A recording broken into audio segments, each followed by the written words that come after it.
I never wanted to have a studio.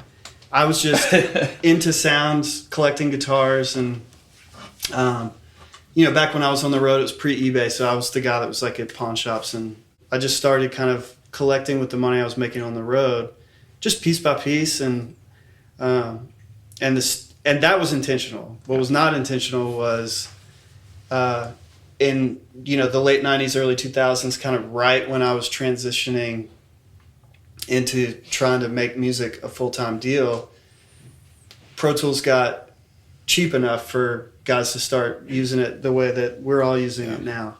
And it started with, man, I'd love to be able to just like mic up an amp and record guitar for people. And it's like, man, it'd be great if I could do a good acoustic vocal. Man, if we just had 3 mics, we could do a drum kit, and then it just kept building and kept building till now. So, and there were some bigger steps along the way. Like, I bought a house in Berry Hill in 2004. It was a little 900 square foot ranch that wasn't worth anything because the zoning had changed from residential to commercial, and it was at the end of a cul-de-sac, so you couldn't really have a business there. And it was a call center before I bought it, so there was a phone jack every like 12 inches. The whole thing. And I was like, man, if we could just figure out how to use this wiring. But dude, it wasn't Cat 5.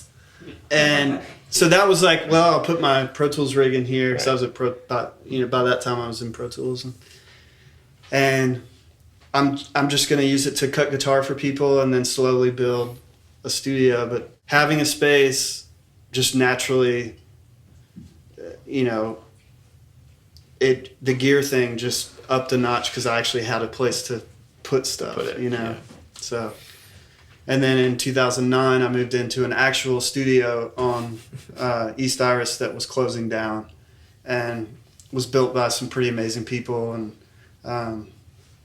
it was just the right fit at the right time for what I was doing. Been a good home since then.